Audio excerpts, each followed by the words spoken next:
Welcome back to the Life Advice Podcast, where we explore the human stories behind the image, strength, and the connection between creativity and positive mental health. Today's guest is someone whose journey reminds us that sometimes the deepest forms of expression are born not from triumph, but from turbulence. Ryan Faer is a strength and conditioning coach by trade, but it was his battle with depression and anxiety that ultimately led him to pick up a camera.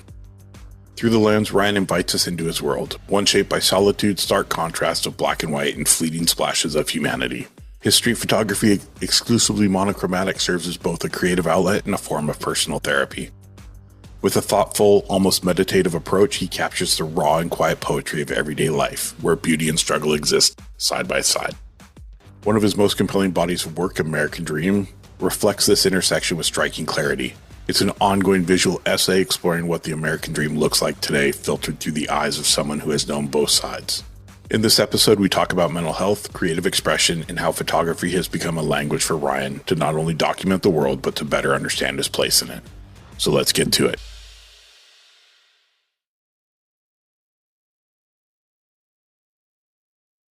Hi, my name is Ryan Faer. I'm a senior sports science analyst with the Cleveland Guardians professional baseball team, where I've been with the team for 9 years now.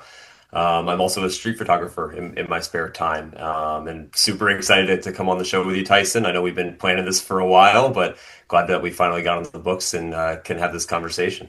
Yeah, it's probably a year in the making almost. I think so. And honestly, mostly my fault for us not making it happen. But as you said earlier, life sometimes just gets in the way. So I appreciate you just hanging in there with me. Oh man, it's my pleasure. I'm looking forward to hearing your story, being able to share it with our listeners. Yeah, man. So start from the beginning. Where did you start to realize that your creativity was a super important part of your life? Oh gosh, yeah, really late for me. So I'm very close to where I'm at in my story right now. I've been in sports since I was 4 years old, specifically baseball, and I've worked in sports since I got out of high school, basically. I'm 33 now, so we're going on 15 years of semi-professional to professional, working in the sports performance field. And then in my spare time, I lifted weights, I ran, I mountain biked, I trail ran. And then at a certain point, I started collecting my own data and building dashboards with that. So I felt like for years, that still is a huge part of who I am and what I do and what I enjoy. But it was only about 2-ish years ago that I realized I probably needed something else. I needed something to fill me up in my spare time. I needed something to force me to have a bit more of a spare time, to find maybe not balance, but harmony with my life away from the field and at the field. And it was about 2 years ago that I guess I should say I picked up a camera, 10 to 12 years ago. I was with the New York Mets at the time. I was probably 23 years old. And I'd worked for a few years already really hard to try to get that type of a job. And so I said, you know what, I'm going to buy a camera and have a hobby outside of work. And I never opened the darn thing. It sat there because every time I thought about opening it, I felt so guilty that I wasn't studying research or reading textbooks to do with my own field that I never touched it. I ended up selling it. So fast forward to 2 years ago, I actually saw a camera sitting on one of our players' dashboards of their car. So we're based out of Goodyear, Arizona, which is in Phoenix. That's our spring training facility, but it runs year round. So a lot of times players will come in for spring training, they'll have their cars, and then they'll break for their minor league or the major league team, and they'll leave their car behind. So this particular player left in April and left, I guess, a camera on his dashboard. I don't even know what it was, but I saw it there every single day, and I just thought, what a shame that no one's using it. And I parked next to that car every day for probably a month before I said, you know what, I'm going to go on Marketplace and I'm going to pick up a camera. And that was the start of falling in love with photography, then street photography, and just the creative process and learning that it's something I never knew I needed, but I needed so badly, and I'm glad I found. I'm glad you found it too. Your work's incredible for someone who's only been shooting for a few years. I appreciate that. I credit the camera with, if anybody's listened to my episode of the visual storyteller with Fred Ranger, I credit the camera with saving my life. I credit it for my deepest, darkest time with my depression, my anxiety, my lack of self-worth, that struggle, my camera just came into my hands at that moment, and I had no clue, but it re-energized me because it gave me a way after 30 years of skateboarding where I couldn't skateboard anymore to the level that I thought I should be able to. That click was the same feeling I get from riding on a skateboard. And it just instantly took me from being sad and sitting in the house and doing nothing to getting out and capturing whatever I felt, from tree bark to birds to street images to eventually the landscapes that I love to shoot now. Do you feel like that camera helps you in any way with any personal demons you may have or struggles? As we know, the show is really about sharing what we've used to overcome life's speed bumps, life's intersections that they throw at us. And when they throw these things at us, it's up to us to decide how we're going to deal with them. And the camera, for me, helps me deal with them in a very positive way. Do you have any connection to it that way? Absolutely. Yeah. And I appreciate you sharing that. I have heard your story on Fred's podcast, and, I've seen you post about it a little bit. So I think it's great that you share that with others, with you feeling comfortable enough to do that. Similar story for me. It's just the camera just came later. It came after I thankfully had put my life together a little bit more, but has now been so additive for me. So I also, I've gone an entire life of dealing with depression and anxiety. And it wasn't until probably 5 or 6 years ago that became under what I would say under control, and now to a place where, it's not, the way I look at it now is it's not my story, but it's a big part of my story. It's led me to where I am now. I can credit the mental health journey and even depression in ways that has pushed me to have a career that I love and things that I'm proud of in my life. But it was in large part due to not feeling worthy and always wanting to better myself so that one day I could maybe live with myself. And so a lot of that came with career. That's why I put everything into my career. I wanted to be a professional baseball player more than anything. And when I realized I wasn't going to play college baseball, let alone professional baseball, I jumped immediately into coaching while getting my undergrad. And then fitness was a way that I felt like I could tackle the physical side of the self-esteem issues I was having. Body dysmorphia was a big part of my upbringing. There was a time where I didn't know that I was overweight until much after the fact, and that warped how I viewed myself. And so I spent years running, lifting, and starving myself basically to try to control that. Luckily, I was able to get that under control with professional help and I think just growth and maturity in time. But where the camera comes into play now, and that creativity piece specifically, is it is replaced in some ways what exercise needed to be for me. Don't get me wrong, I still exercise 7 days a week, and it's a big part of what I do. But it's not, I do that because I enjoy doing it now. And the camera has now become something where I don't have genetics or even like the ceiling of just like your ability in a sport, physiology to hold me back. Because I would hop on a mountain bike and train myself as close to a professional as I could. And I know about the human body. I train athletes and I collected my own data. And I could never achieve what they can do. It just wasn't going to be in the cards for me. But being able to pick up a camera and say, oh, like I have the rest of my life to get better at this with no ceilings, it makes it such a productive outlet for a type A person like me who always wants to be getting better at something, but it has nothing to do with self-worth. It just has everything to do with like mastery. And I think, most of us have, learned at some point that mastering a skill or the attempt to master a skill is a very fulfilling part of your life. It shouldn't be the only part, but it's a big piece. 100%. What I've noticed, because I know you've had those struggles in your history, which I appreciate you being willing to share. The reason I've shared my story so openly and so thoroughly with the world is because I lived a life I'm 50 now. I lived a life till I was 48 years old, hiding the fact that I used to be beat, that I used to have all these problems at home.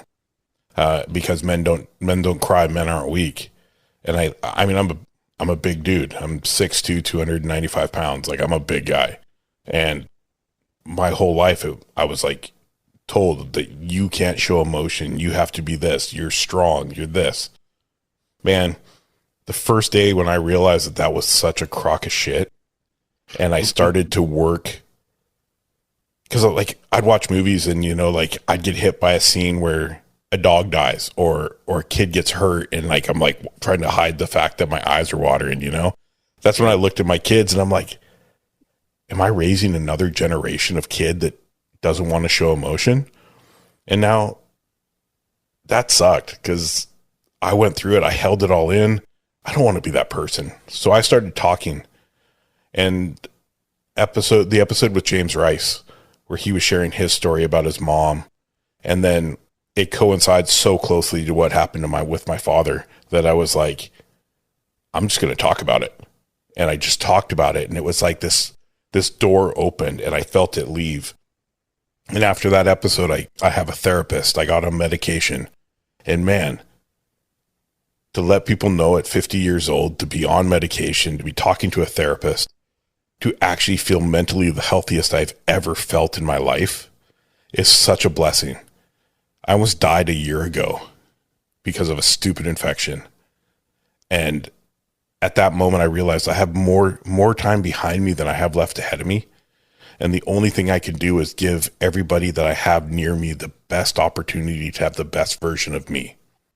So when I'm looking and hearing your story, I mean, your story hits me because I feel that, because I have struggled with my weight the last few years. No matter what, I've stressed. When I stress, I eat, and I'll eat and eat and eat. I don't feel full, and then all of a sudden I feel disgusting. It's something I've battled with, which is getting better, which is awesome. But I also notice when I take photos, I show that decades of pain in the photo. And what I capture with your photos, like, I don't know if you can see off to the side here. This is your website's up right here. Yeah, I can see it a little bit. Yep. Yeah. So what I noticed, so most artists who have a history of depression or anxiety, when you capture the eyes of people, you capture them in a way that is pure essence and relaxation. A lot of people who've never really admitted struggle, when they capture a person, the eyes don't have the same feeling. And I love the fact that you capture photos that way, man. And I hope you can continue to capture photos like that and continue to share this story. Because one, you work in a professional atmosphere, in a professional sport team, which kids are going to look up to. They're going to be like, all right, man, that guy did it. I can do it. But you're also willing to share the pain you felt and then capture images that are just, dude, they're mind blowing. I read eyes. Eyes are what I read. And seeing some of these photos, you see the pain that they carry, but you captured a pure moment of joy for that person, whether they were having a crappy day or not. So kudos. Oh, thanks for that. And it means a lot to hear that. I mean, I can resonate so much with what you're saying. I wouldn't say, if anything, I've been more open to showing my like emotion and that side of me in my personal life, but in a similar vein to what you're expressing of like, boys don't cry, basically. Like, in the setting I work in, the nice thing is probably over the last 10 years, about the time I shared my first story with dealing with mental health, like athletes were doing it. I remember Kevin Love with the Cleveland Cavaliers, I think that's who he was with at the time, posted an article and with the Players Tribune about depression. I was like the first person we talk about it. So that's becoming more normalized. But the environment, like people may not know it, but like in professional sport can be very corporate too. And my first role with this organization was, I would call it like a middle manager role. So I helped oversee the S&C department with a handful of people. So you were managing people, which I did not have any business doing. I was way too young and had no experience. But since then, there's always been this feeling of like, I do feel like I can be my authentic self at work. I do, truly. But there's just one more layer that I think you can scratch deeper, and I think that's what I get out of the camera. Like, I feel like I owe it to our coworkers, and every day that I go through my life, I'm even more comfortable just being myself. And like, hey, if I never become a GM of a professional sports team because I was too authentic, I'm like, oh, whatever, like, I'll be happy. But it's nice that when I pick up a camera, I feel like I can be my true self. And I feel like it's the closest thing I've found to like painting or writing, even though you're not creating something from nothing.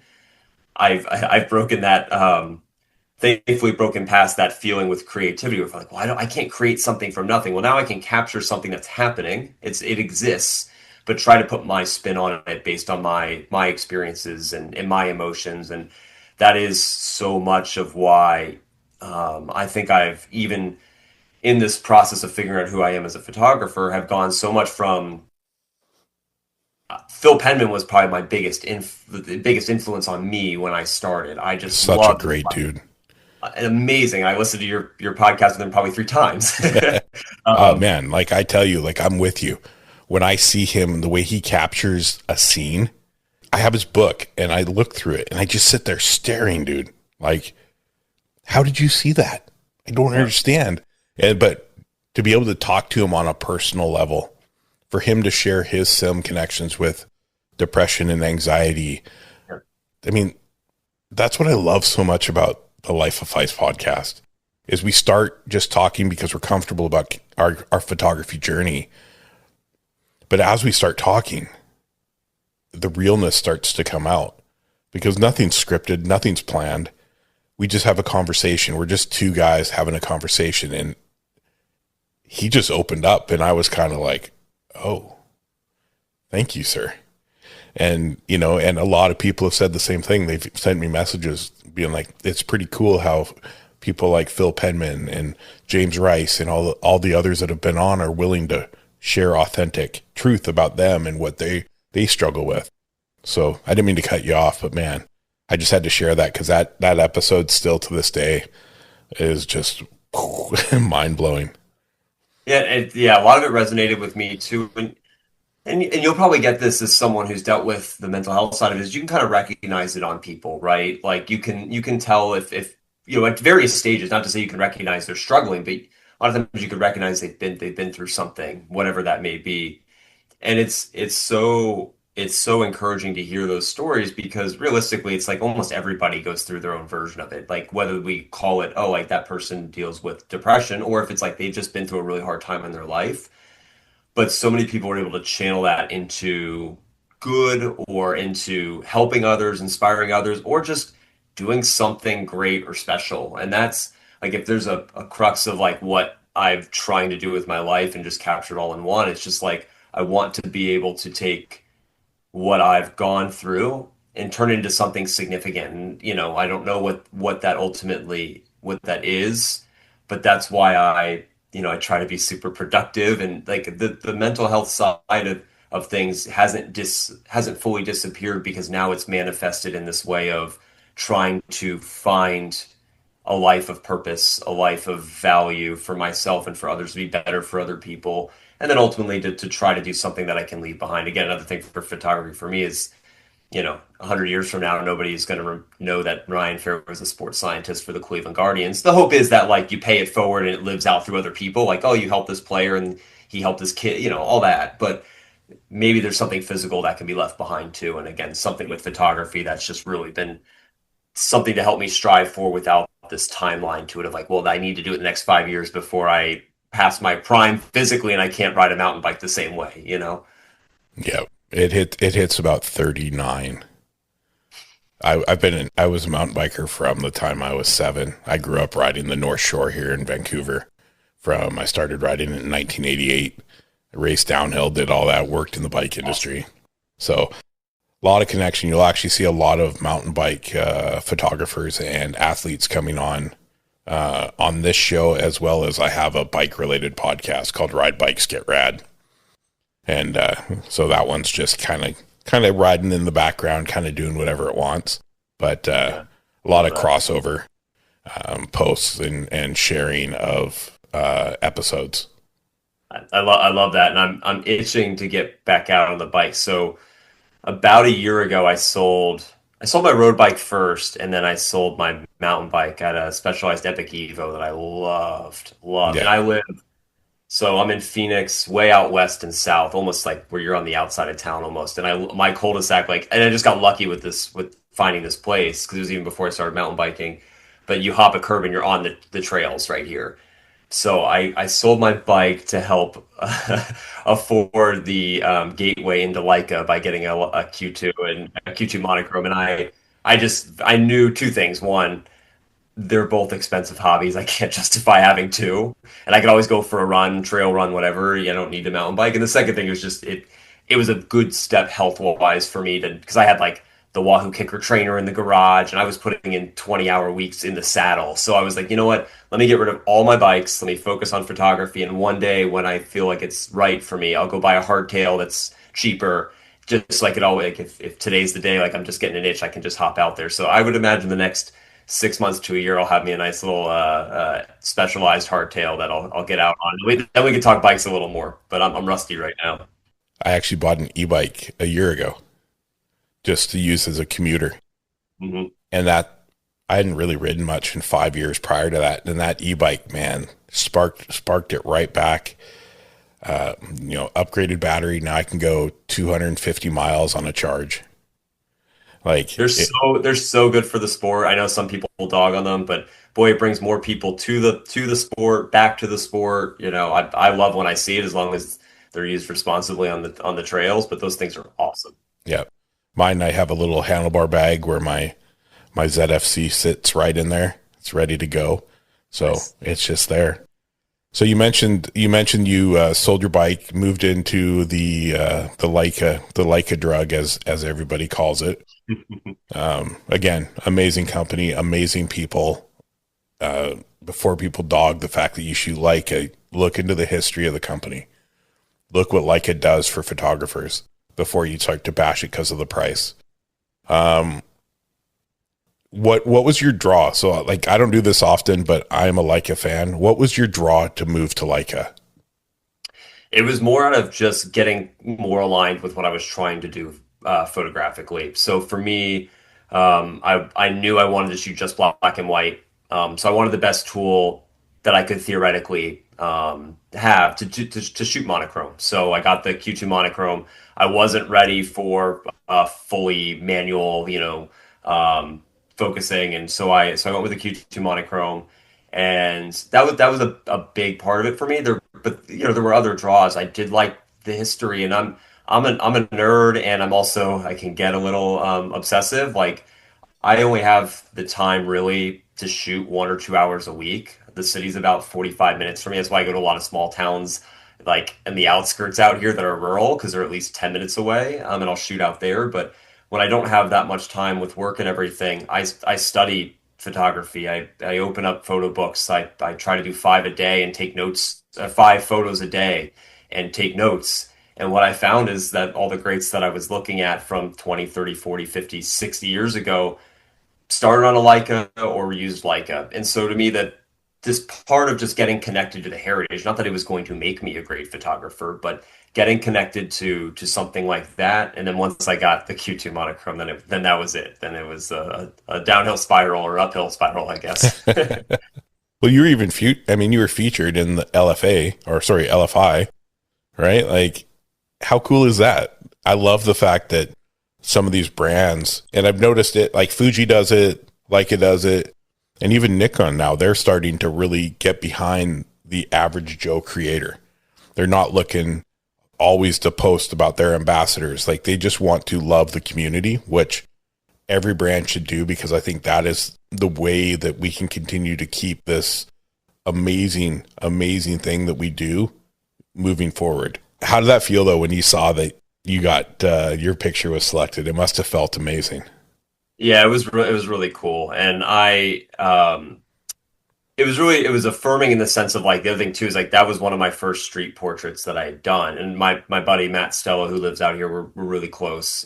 He's a tintype portrait photographer, like that's what he does for his business, and then he does street photography and everything else. And I'd be like, hey man, like help me with portraiture. Like when I say I don't know anything about lighting, I don't have a studio. I've never been in one, and then being confident enough to go talk to somebody on the street and say, strike up a conversation that, hey, can I take your photo? And then I told him my biggest fear isn't talking to people, it's screwing up their photo, taking their time and then taking a bad photo. So like that was one where we were walking and I've had a couple moments like these with him where like I'll try to shoot like off the hip of someone, and then we'll get like 50 yards away. I'm like, F it, I'm going back. I'm getting a portrait because that was, that wasn't enough. And then just working up the courage to take. So that was one where I felt honestly I was uncomfortable doing it. So it was cool to see that turn into something that people recognized in some way. I also brought them a print of that photo, which meant a lot. So I love that photo. That's one that I try to incorporate a lot where I can. My favorite part is both of them. You can see that they've had struggles, but both their eyes are just filled with so much life. You know, the look on her face, the smile, the dog on her lap, even him, he's got that little half smile, but those eyes, they could tell a story, but man, you captured it perfectly. And I struggle with the same thing. I always find it weird, like when I go out to shoot street, I suck at portraits. I want to do it, but I also feel super uncomfortable because, again, being a big dude, like, hey, can I take your photo? Like, it just seems weird. It seems super weird, right? But yeah, you gotta work on your your delivery. Maybe that's all it is. Yeah. Hey, I'm taking your photo. Yeah, you tell them, and they'll just you will your way into it. Yeah. So that process, I mean, it's cool. Like I've heard from, I've had so many Leica shooters on my show, and every one of them says the same thing about the brand. They put on events that brings the community together. And I think that is why you have things like 100-year anniversaries. You have people that sell everything in their life to just get into an M6, right? Like that sacrifice to get rid of what they have to move to the Leica brand, the red dot, they're willing to do it. I'm not quite willing to do it yet. Well, it's trust me, I have people in my life that tell me, hey, like maybe you shouldn't have done that or whatever, especially people that know me, they know that I go all in on things, so it doesn't surprise them. But even right now, so I was in Cleveland for work a couple weeks ago, and I met up with somebody who works with Leica, so they had a couple lenses. They just happened to be from the area. We had some connections coincidentally that are pretty crazy. And he was carrying a couple, Leica lenses. He had a couple Summoluxes on him, and I'd never shot on a Leica lens other than the one that was on the Q2 Monochrome. But right now I have third-party lenses, and I said I wasn't going to buy a Leica lens for a while, but after I tried it, I'm like, now I'm looking, right? Like, definitely used. Everything I've bought from Leica is used. This is a hobby for me, and if it turns into something one day, I don't care if my camera was used or new anyway, as long as I can financially make it happen. So, they're, what I would just say is they're worth it. And I think the Porsche or like luxury car comp does kind of like work. I know people like poke holes in it, but it's like you definitely don't need it. And some people who have them are pretentious, and you may not like them because they have it, or what. Some people may mortgage their future to get one, like because that's all they wanted since they were a kid. But when you feel the craftsmanship, like I stepped into a Porsche for the first time ever. One of our players had one a year ago. I just had never been in one, and I was like, oh, I get it. Yeah, and that was around the time I got a Leica, and I was like, yeah, I get it now. You don't need it, but when you get in it, especially like you said, the community that's around it. In the last year, the amount of people that I've met that are affiliated with Leica or that shoot Leica and have become friends, or people who've really helped me grow as a photographer, I can't put a price on that. And look, I shot Fuji before, and I felt like there was a community there. So it's not to disparage any other one. But the other thing too is I just wanted a camera that shot only in black and white, and that's where the if Fuji had a monochrome sensor, I might still be on Fuji. Yeah. And in the end of the day, I mean, the camera is just an extension of you, right? Whether it's me on my ZF or my ZFC, or you on your Q2 or your M10, both monochrome, which I think is the coolest thing. There's no cheating that one, eh? Yeah, exactly. Right. So, that's the thing is I don't want to get into an argument about whose camera brand's better. I don't want to see the arguments on social media about, oh, you have a Leica, you suck. Why? Who cares what somebody shoots? Like, just go out and continue to create your art. Yep. Get out there and go after the dreams and the projects you have. And if like is your dream, put that on your freaking board, you know, your dream board. Like I have a Porsche 964 on mine. That's my all-time dream car. One day I will have it. And that's the thing, right? Like I look up my vision board and there's a Porsche. Yep. You know, I grew up around Porsches. My dad had Porsches. That's the car that I want, and I will eventually have it. But I'm not willing to sacrifice my children's future and my children's lives to have that.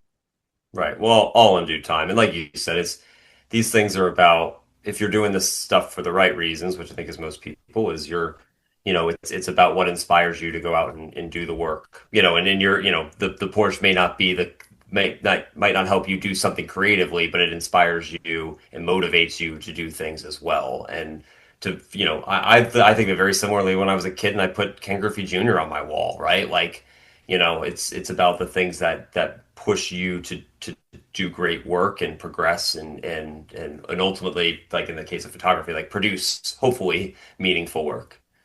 I mean, did you ever think Ken Griffey Jr. on your wall and that he would do a rap song with Sir Mix-a-Lot? I did not. I did not. I didn't have that on my bingo card. But we can only and I think he does photography as well. Very now. high level. He is Yeah, an incredible. Yeah. Same with Randy Johnson. Yes. Yep. Super, super incredible photographers. And I can tell you, there may or may not have been invitations sent from my podcast to get these people on, and they still haven't answered. Can you believe that? Yeah, well, I mean, you got a few people calling them, but maybe, at some point. But the cool part is, like, I have zero fear of rejection from this show because everybody that I've reached out to has been a cold email, yep, or a cold message on Instagram or Threads or something, just to be like, the only way to know if someone's going to do it is to ask. And if they say no, 90% of the time, it's not because they don't want to. It's they're so busy they don't have time. Yep. So, like I got a rejection the other day, and I was like, fully understand. Thank you. Response back. Thank you so much. If you ever change your mind, let me know. And that's okay because I don't take that personal.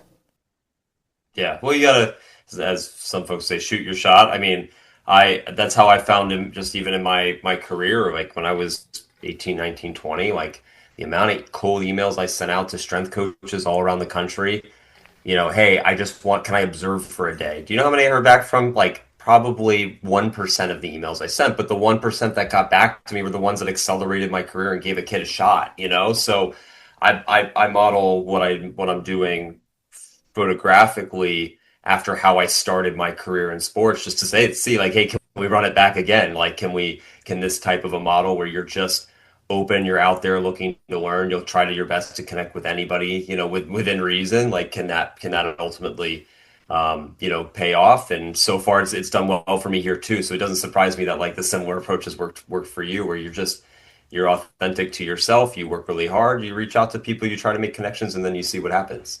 And I had Jay Agabau on, a few episodes ago, and he was the same thing.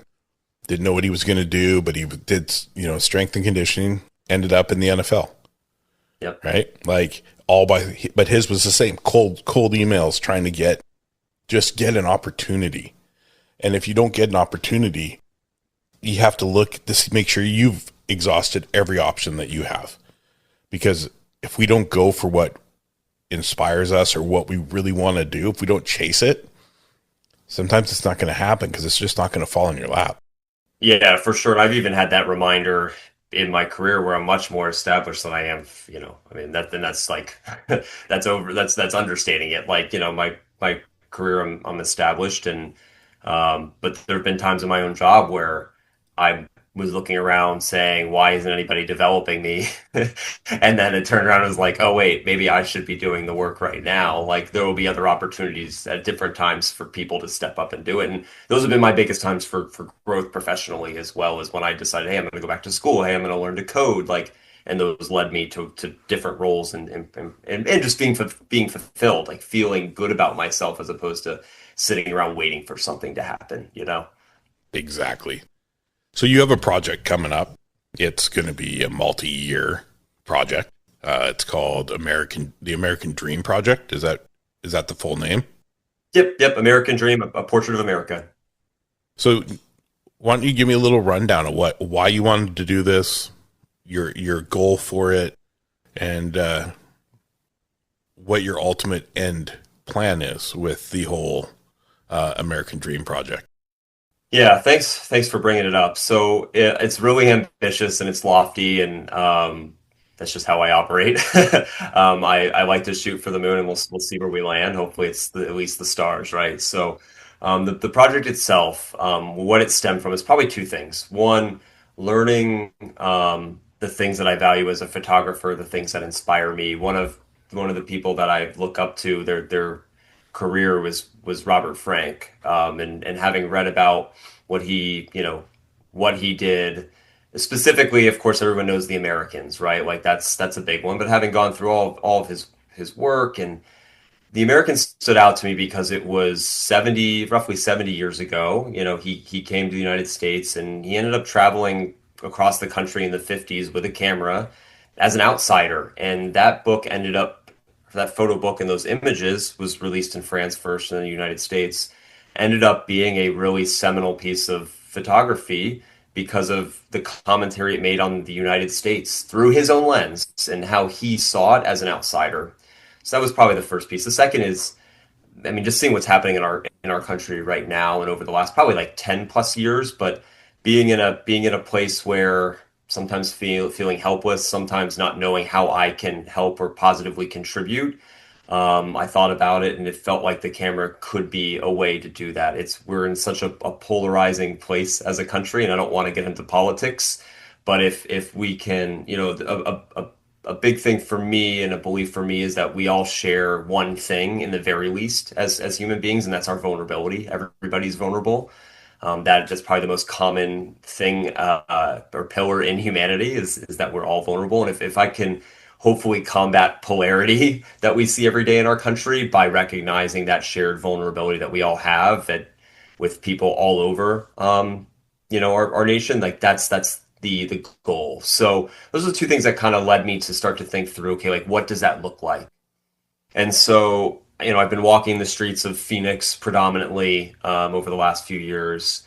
My family lives in Central Florida, so I've gone back home the last two off seasons and spent about 2 months of each off season with them. And I plan to do that again this year, and seeing that culture and what that's like, and being able to photograph a place that I was raised started getting me thinking, okay, what if this could be regional? What if this could be national? And the idea is basically to document what the United States looks like right now from my vantage point. And the difference between myself and Robert Frank are a lot of things, most notably photographic abilities. But also he was an outsider coming from Europe, and I'm an insider, and I have a lot of privileges, and I'm very fortunate. I come from a very different place than a lot of people who are struggling right now, but I want to be able to recognize that, see that, document that, and do it in a way that also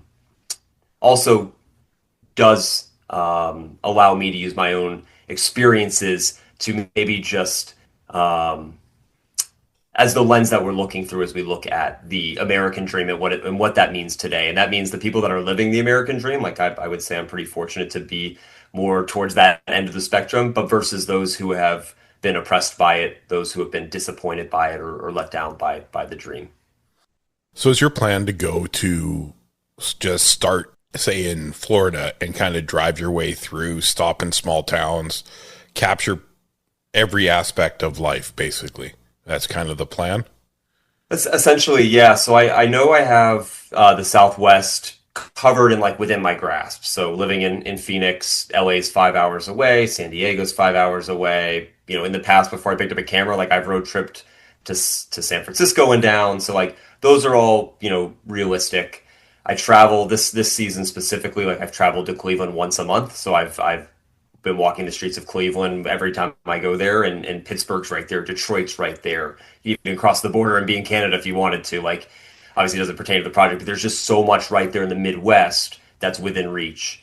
And then the Southeast is a region I know really, really well, and so much would be within range when I visit family. So that was the start, and then the idea is potentially to, like on one of my trips this year, like, can I sneak away for a day on a travel day? And so I made my way over to Boston for a day, 24 hours. And I actually went to the Leica Gallery, saw Juan Carlos Gonzalez open his show, Vermont Female Farmers, but spent the whole morning capturing and documenting Boston the best that I could in 24 hours, which it's not a great way to get to know the city or the people. So I would imagine those are probably my shallowest photos.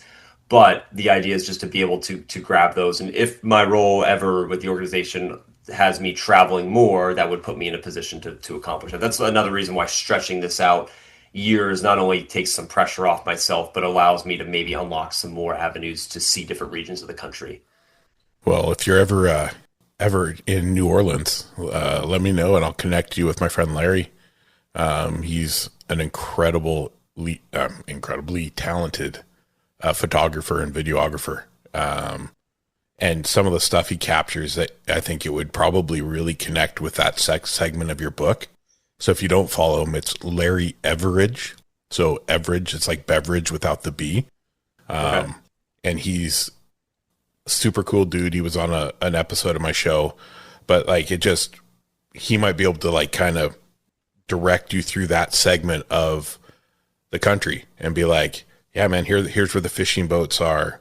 Because it's way more than Mardi Gras, right? There's second Sundays. There's all sorts of amazing things that can be captured throughout New Orleans.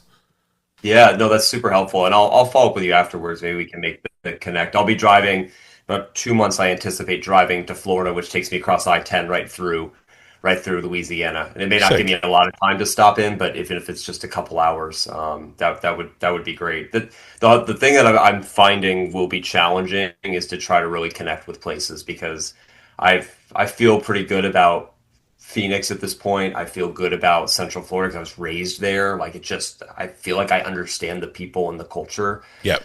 I'm starting to understand Cleveland. Like I had 5 trips this year, each a week. I was out on the street almost every morning before going into work. I feel like I understand the rhythm of the city and the people, and that's why I think I'm able to get more portraits there that might be a little more authentic and stuff. Not that this is a portraiture project, but I enjoy doing that part of it and showing the people explicitly like that. But popping into places, I think is going to be the harder piece to really to get to the essence of what those who those people are. And I think that's where someone like Larry could be that stepping stone because that's him. That's where he lives. People know him. He works for the tourism board. Like people know Larry. So that would maybe open it up. So it's a quicker connection. Yes.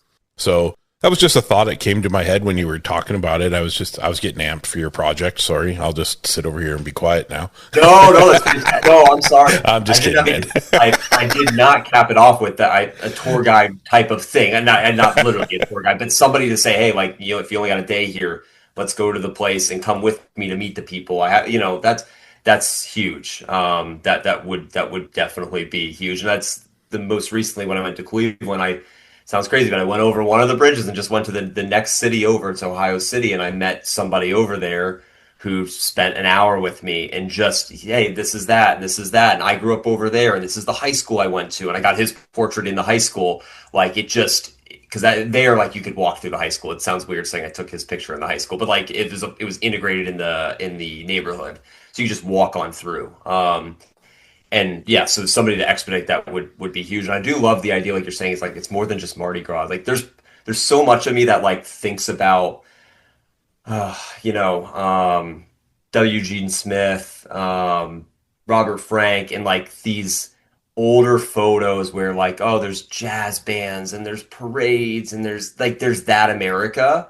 But then there's so much of me that is just, believe it or not, inspired creatively by hey, it's the outskirts of town. And I mean, I have a portrait of a man. His name is Elisero. He was in a small little downtown, like quarter-mile downtown, like an old town, and he's sitting in front of a mechanic shop with a cowboy hat, and he's cleaning a bolt action shotgun, like, you know, and he's, all his stuff's in the van that he's next to, and it's like that to me is such a huge part of showing again that shared vulnerability that we have as a society, where we're not all in his position and he's not in our position, but we all share that common thread. But so often all we see is the glamour, especially within the days of social media and stuff. It's such a look at me culture, and I contribute to it, but being able to shine the light on places that don't often get the light on them. Yeah, exactly. I mean, my ultimate dream is to build a Sprinter van with basic bed, but have a spot for my podcast set up and drive across Canada and down in through the US, stopping at amazing locations and doing an episode with, up here it's mountains and lakes and rivers, but just this epic scene behind me, right? Just Yeah. constantly and capturing what I want to capture for my own projects, but being able to incorporate it all into one. So I'm hoping in the next 2 years that I can make that van happen and get out and just enjoy the time and the travel. And I would love to capture the Oregon coast because I grew up on the Oregon coast. So I'd love to capture all of that. Hmm. Start where I remember, start in Astoria and just work my way down all the way to the California border and just capture the small town feel. It's just something that I'd love to accomplish in the next few years.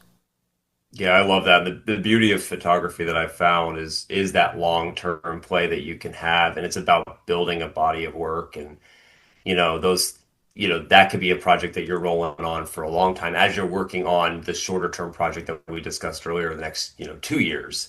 And you just keep building that out. Again, I wax very poetically about photography, probably more than someone who's only been doing it for a couple years, but it's just been so liberating to think there's no timeline on things. It's just about building that body of work, and there's no pressure that it all has to be good. It's like that's the other part of this 5 year project is I hope that as I get towards the tail end of it, that I'm a much better photographer. I need the 5 years to continue to develop, and hopefully, yes, there's some good shots right now, but hopefully 5 years from now, some of the more important ones are coming out of it because I've gotten better as a photographer. And that's what I think is so cool about photography in general. I mean, I just crossed 6 years as being a photographer. So I'm still a rookie. I'm still not, I don't have the experience. I talked to Brian Bielman yesterday. He's been shooting surfers in the ocean for 50 years. Amazing. Like 50 years. Can you imagine the archive he has? So you're always growing and we're always learning, and there's something that we figure out and we're like, okay, I got this. Okay, that works. That didn't, but that worked. Okay, let's figure out how to put these three things together to make one thing that I love. So I love the fact that my brain's constantly working. It's so important to keep ourselves going mentally and challenging what we know to be the norm. I don't follow the norms. I don't follow the exposure triangle. I just shoot how I feel. And I edit how I feel. And if it's a very dull scene, but I see that scene as being vibrant, that's how I'm going to edit the photo. Yeah, it's funny that you say that. I did kind of like a stand up about a month ago with 10 images from the project. It's a really a cool community out here where they have a space where you can print, and the portfolio reviews, and there's just photographers who take it all very seriously, but from all different backgrounds. And so once every 6 weeks or so, they do like an exposure event. If you're working on a project, you come in, and it has to be like a project that's in progress. You can't share work that you've already had in a gallery somewhere, and you put up your images, and you have 10 minutes to talk about it, collect feedback from people, have them come look at the images up close, things like that. And at one point, it was the first time I've ever done anything like that. And I prefaced it with that, like, hey, I'm a newbie, wanted a really good icebreaker, right? Because I have a really very pretentious project. So when you tell people, oh, Robert Frank, and oh, I want to do this and cross the country, and it's a 7, they're like, who do you think you are? So, start by breaking the ice and saying, hey, I'm new with this. But at one point, there was a guy there that just said, have you ever heard of a histogram? And I was like, I have. Why? Well, you see those highlights, they're blown out.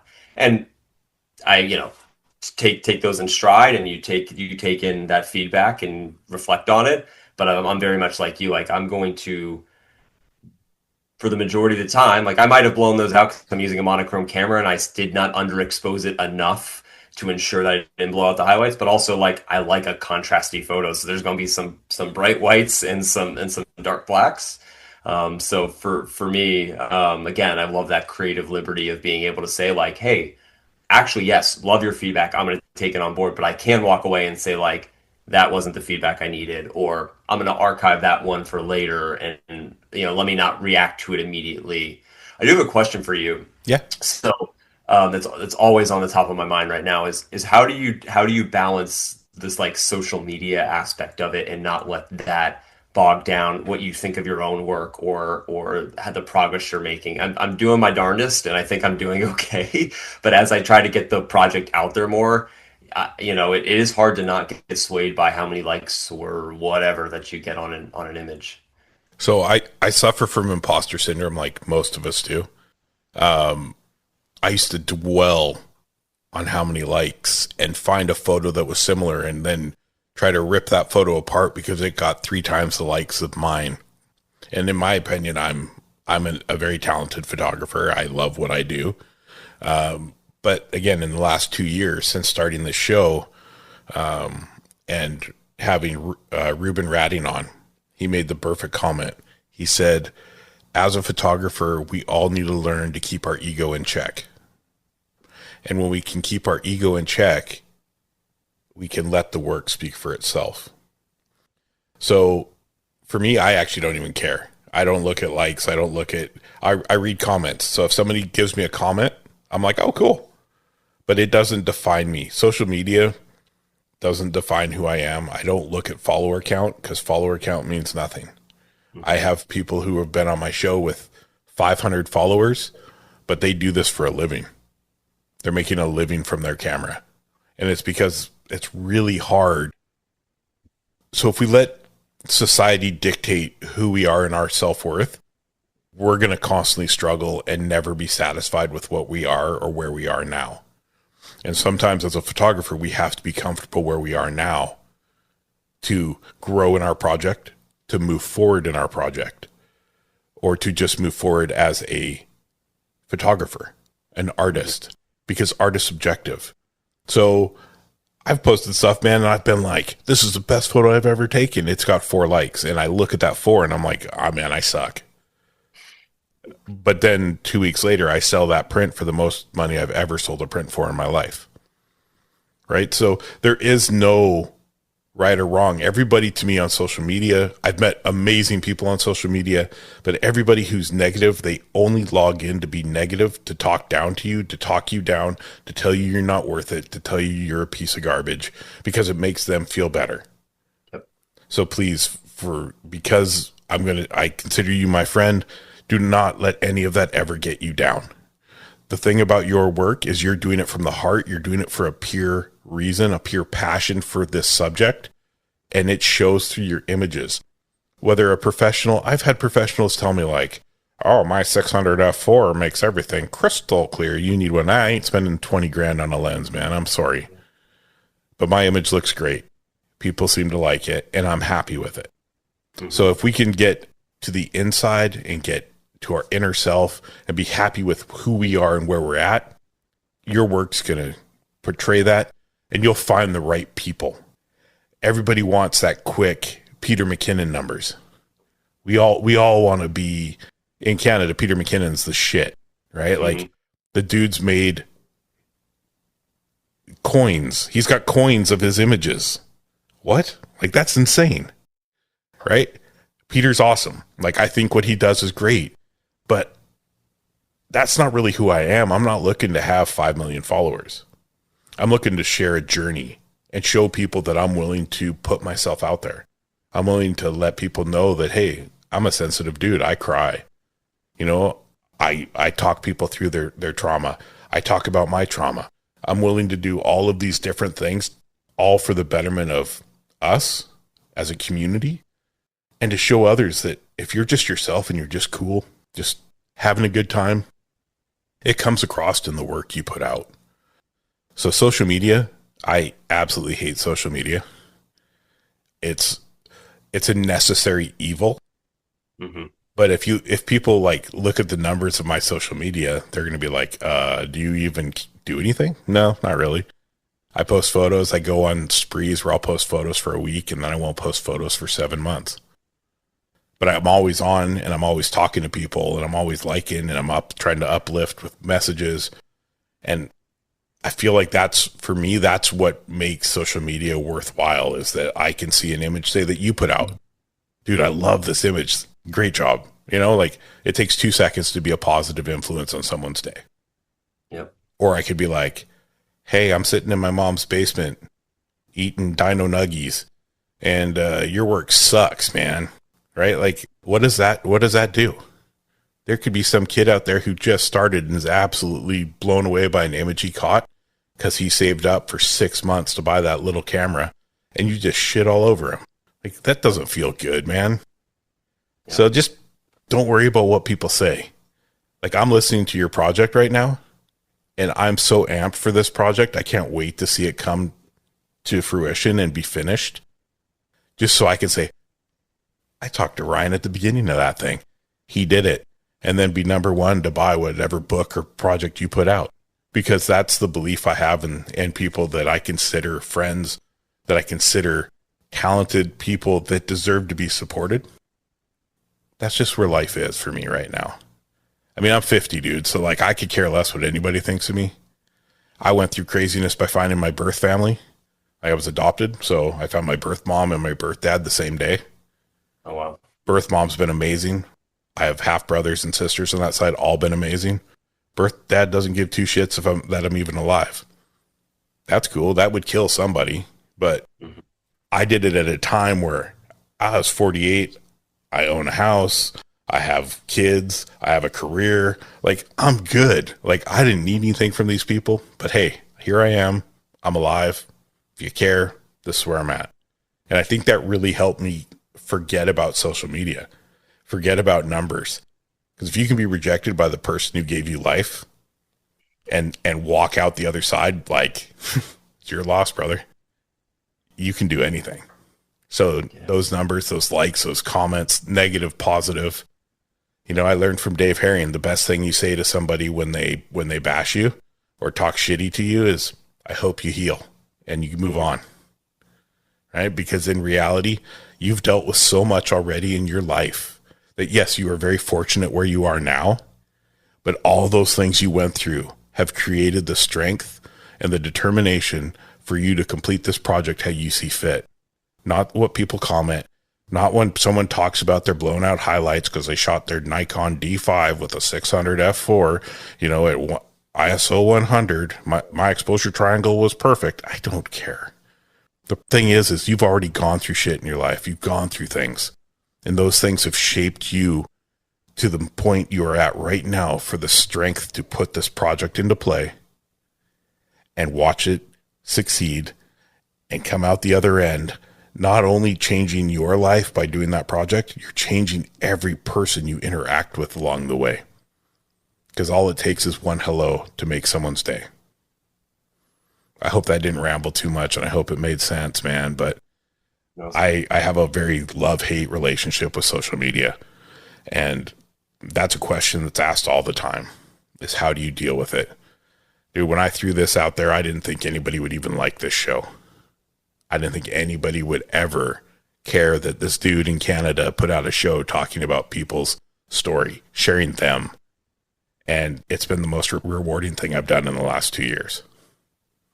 Yeah, no, that was profoundly helpful. And I had a feeling you'd have good answers based on other episodes I've listened to, but also just where you're at in your life, which is I can tell you're at peace, which is hard to do.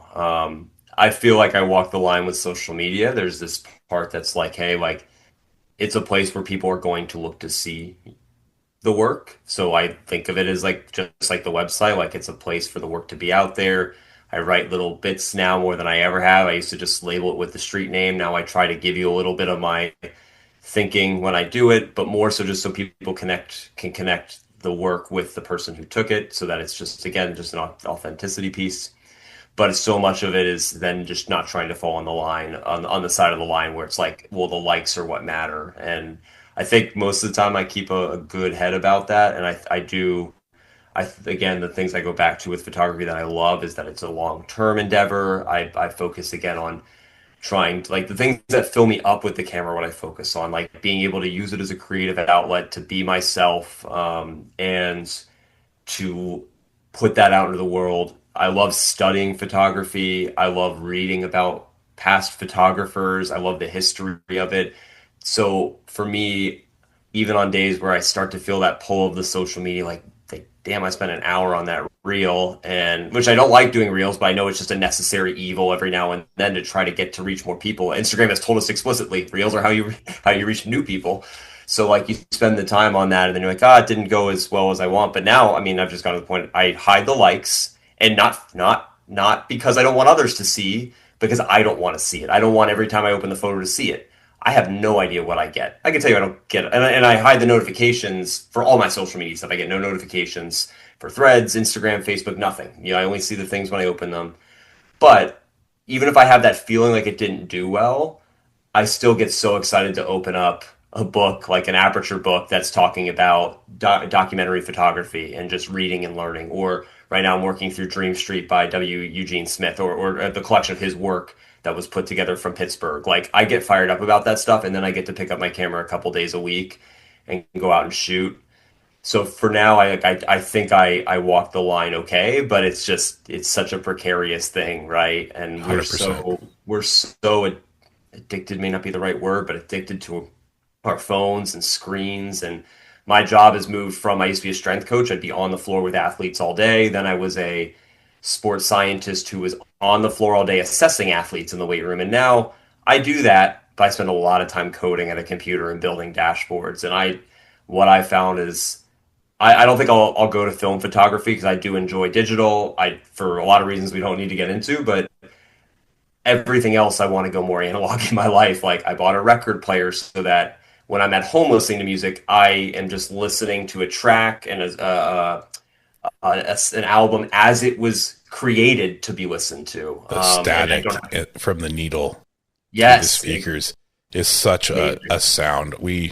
My wife has quite a record collection. I bought her a really nice turntable a couple years ago for Christmas, and you can't beat that sound, man. Like I love film. I don't shoot it enough. I'm like you. I love digital. I love the fact I can go home and see my images right away. Yep, exactly. But remember this, when you feel like you're getting pulled into that cycle of social media that we all suffer from, it'd be pretty damn cool to be in a room with 12 people that love the hell out of your work. Yep. Right? Like I see people, I know some girls that are in social media, man, and I don't wish for anything that women have to deal with on social media. They get, they dress whatever. They do what you want. It's your body. More power to you. But like, could you imagine getting comments like that all day long? Mm-hmm. And we're worried about people talking about our highlights in our photo. Like, that takes some guts to put yourself out there, especially if your dream is to be a model. Right. And people just think that means you're easy. There's a model. Her name is Georgia Aaron. Her name's Aaron. She's from my town. She just moved to California a few years ago. She does lowrider work. She builds custom cars. Like, she's a cool chick. My daughter's worked with her. My daughter shot portraits for her. And I've just followed in the background. And I mean, I'm not a creepy dude online. If I reach out, it's because I believe your work is amazing and I believe what you're doing is worthwhile. So, and I see the stuff that she responds to or talks about, and I'm like, oh, like I was worried about likes, but you got guys talking just completely derogatory to you. Yeah. Yeah. It's not online's not a healthy place. And I see it in our profession. I was just talking about it the other day with family. It's like, even on LinkedIn, where it's supposed to be professional, I see, and nothing's like derogatory, but social media has emboldens people to say things that they may only say in their head or maybe to their buddy right next to them, but you would never go to the person and say it to their face. And just some of the things you see is, to me, again, it just goes back to trying to stay grounded and to your point on like, oh, if you were surrounded by 12 people who liked your work, that'd be amazing. I'll tell you my favorite things, my absolute favorites are when every now and then a coworker or a player, when I go to work, says like, hey man, I saw some of your photos. And they'll be like, good shit. Just give me a fist bump and walk away. They won't tell me what they like. They don't know anything about it, but they see me for more than just working with them, Yep. and they appreciate that side of me, let alone whether they know it's a good image or not a good image, or if it is or isn't, they aren't good images, or if they are. But the fact that that person saw me for more than just what my job is was means the most to me out of any of the praise or anything that I could get. It's You know, real. all I can say, man, is just keep doing what you're doing. Social media, it is what it is. It's going to help get your project out there. Social media to me is just a marketing tool. It's just a way for people to understand kind of what I'm doing. The Hmm. show is what gets people to know who I am. When people listen to the show, they know they can get a feeling for me as a person. My images don't tell people who I am, right? It's when you start to talk and when you really start to push it. Like, I mean, I had an experience a few months ago. I was out and I'm talking and this guy keeps staring at me from across the way. And I'm like, okay, well, this is weird. Like, I don't go out very often. So I'm like, why is he looking at me? This is strange. And I kept talking and he walked by and he's like, I recognize your voice. Where do I know you from? It's And I amazing. said, I don't know. I mean, I'm a photographer. I build off-road vehicles here in Langley. Like, I'm not sure. Like, maybe you've talked to me on the phone at the shop. And he's like, no, man, you got a unique voice. And I said, okay. And then I said, oh, I have a podcast. And he's like, what's it called? And I said it. And he's like, I fucking listened to that. That's where it is. And It's that blew awesome. me away. That's so cool. And it's like, that means that that dude heard my voice and he clicked in his head enough. He remembered it enough to come up and figure out where he knew it from. And I was like, I was ecstatic. I was like, man, that was the coolest thing ever. Right. Yeah. So, Well, it's the authentic parts, the authentic extensions from social media that also are like you don't want to throw away. Or social media, or just the platform that you're building through these digital mediums. But I see it as a networking tool as well. I mean, I mentioned Juan Carlos. I met him on Instagram, and then he was opening he had the opening night of his gallery in Boston. I was like, I think I can get over there. Then I met him in person for the first time. We chat all the time. He's been super helpful for me. I can only hope that I, in some way, help him. Probably can't because of where he's at in his career, but maybe I can pay it forward. I don't know. I think just the natural human connection, man. So, a lot of these people who are established in this industry, what I've realized is they get put on that pedestal and they're so grateful for people who don't look at their success as a stepping stone or a ladder for themselves, but as a genuine, like, dude, that work is sick. Thank you for sharing it. I'm so inspired by you. Like, those kind of interactions mean so much more than, hey, so yeah, I know you're an ambassador for this brand. Can I do that? Oh, yeah. Yeah. Or how did you do that? Yeah, yeah, Like Phil yeah, Penman. yeah. I comment on his work and he always thanks me. And I get people like, Phil Penman thanked you? I'm like, I guess. Like, he's a friend. And they're like, you're friends with him? And they want to know how and why. And I was like, we connected on a natural conversation. And Hmm. it just led to us being cool with each other. Like, that's all it is. It's not like I'm not looking for anything from anyone on my show except to be in these straight, face to face, in the moment, authentic conversations. Well, that's what I've found to be the most meaningful of any work I've done in my profession with the camera. It all goes back to the people. It's super cliche, but it's like that's why we do what we do in our organization. Like, yes, we want to win a World Series. We want to do it with the people next to us. I'd never stayed in one place more than 1 year, any job I had until I came here, and now I'll be going into year 10, at the end of the season. So Wow, congratulations. thank you. I never thought that, but what I had realized is I'd always leave someplace and go like, oh man, I miss the old days where I was coaching at the high school when I was in college and I was coaching with a bunch of guys and I was a volunteer and I spent 4 years doing that because I was in school.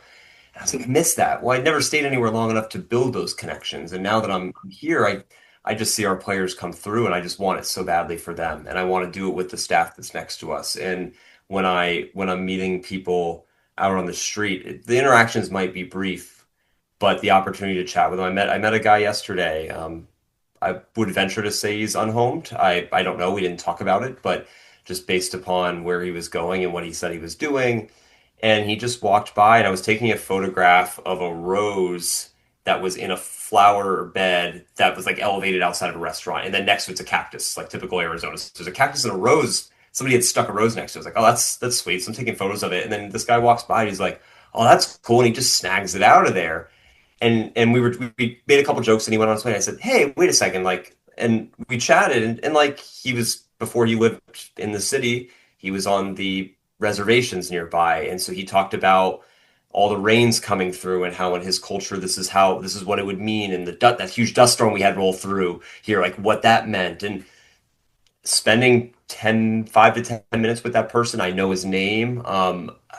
Those are things that I'll never see him again, but you can't trade. And I will, sorry to keep going from story to story, but there was a photo I took 2 trips ago when I came out to Cleveland. There was, again, an unhomed person sleeping in front of an Abraham Lincoln statue.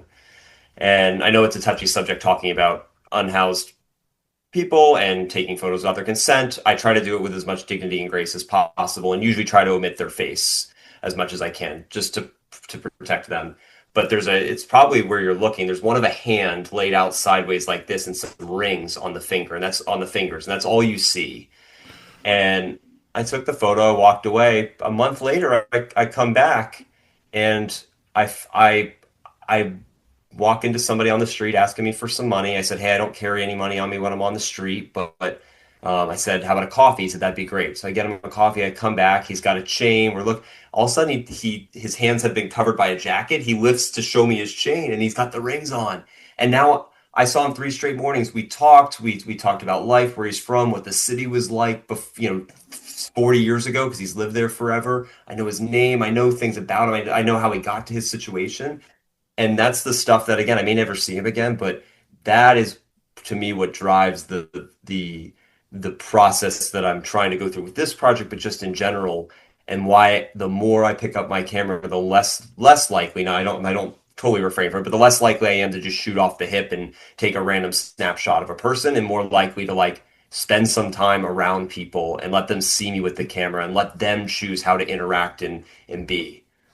So I've got a couple people that you may want to give a follow. They do amazing work with their communities.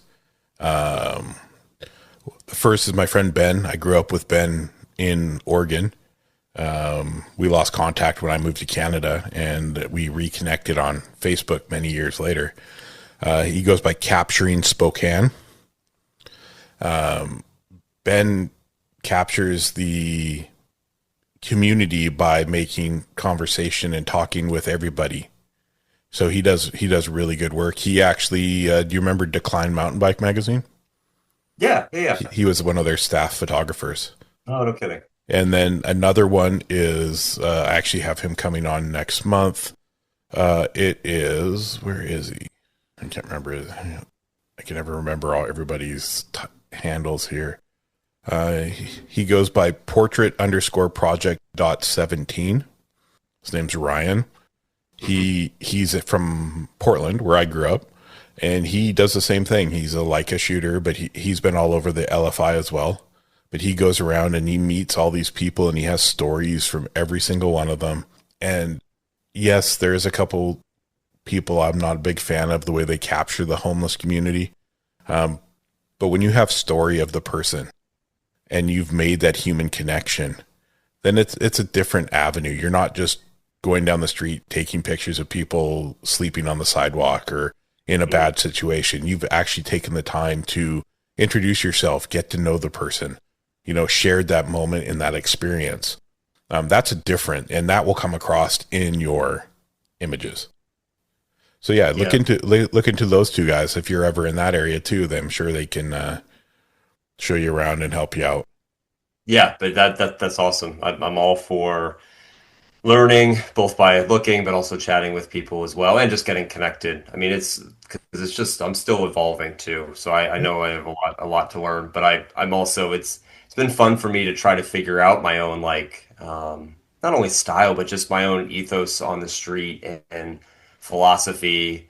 I have now, I feel like, my own standards for photographing people in hardship, and I know lines that I don't want to cross. I have some photos that I took 2 years ago that probably crossed, and they might even be photos I like, but it's like I didn't go about that the way that I want to go about it. And for me, it's not always. I don't think I have to talk to the person, but if they're in a hard position, I don't want to exploit that, Yes. especially without a driving cause. It's not like I'm going someplace with a story to cover of those people to bring light to it. Even if my project is to show some of the struggle that we go through, there's no one cause I'm working toward. It's not to support the unhoused community, although I hope we bring some light to that. So for me, if I'm going to photograph folks going through hard times, I either want the opportunity to get to know them, or I'm going to photograph something in the way of that again, dignity and grace, and not put them in a tough position. So I'm looking forward to seeing how others do that, both with those who are struggling, but then also those who are doing just fine. But there's also just different styles and how people catch. I mean, right now, not to go down a rabbit hole, but Bruce Gilden doing a Leica Academy workshop next year seems to have caused a lot of people to have their opinions, because his photographs are just they're not the same as how others might capture that scene. So I had Jason Roman on, Stock Easy, who was Bruce Gilden's assistant. Bruce, some of his most famous works were photos where he went up and asked to shoot the photo. Is that right? And a lot of people think he's just about always throwing it in their face, but like his Yakuza photo, which is world renowned. Yeah, so he went up and actually asked. He watched them through the window and saw it, so he asked them if he could take the photo. And that's the context we all miss. I mean, there was another controversial post, not to go social media, but from Leica that was out there, and I have some knowledge as to like where some of the intention came from, and like once you knew the context, not only did I not disagree with the post at all, I actually kind of understood it. I was like, yeah, it resonates with me. But when I even knew the context behind it, I'm like, yeah, like that's the stuff that like if people only knew that, they'd have a very hard time having those same types of opinions. So, Yeah, very interesting. Man, this has been a great conversation. I've appreciated all your time today, Ryan. Where's the best place for people to find you? Well, to go back to social media, Instagram and Threads. It's and that's my first name _ last name. So Ryan _ Faer, Faer. Right now, I would direct people towards my project's website, but you could also get there through my website. So it's ryanfairphoto.com or americandream.photos, where you can see the work as it's evolving. I'm trying to update it and put a lot of work that probably won't eventually make it into whatever the end product is, but just continue to show the work as it evolves. Perfect. I'll put all those in the show notes. Man, thank you so much. I'm glad we finally were able to sit down and make this happen. Yeah, me too. Any final words of wisdom for people just getting started who have ideas for projects and are afraid to get them going? Oh, just go do it. Yeah, just go do it. Be yourself and have a lot of fun. That's what I tell most people when they go on an interview. Just be yourself and have fun. I look at it the same way with this stuff. So don't be deterred by other people. If you have an idea, if you want to do something, go out and do it. Have a lot of fun and just be yourself, and a lot of good things will happen. Wise words from a wise man. Perfect. Well, thank you, Ryan. We'll obviously stay in touch, and we'll make we'll do an update in a year and see how this book's doing. Or this project, sorry. Thanks, Tyson. You're the man. Talk soon.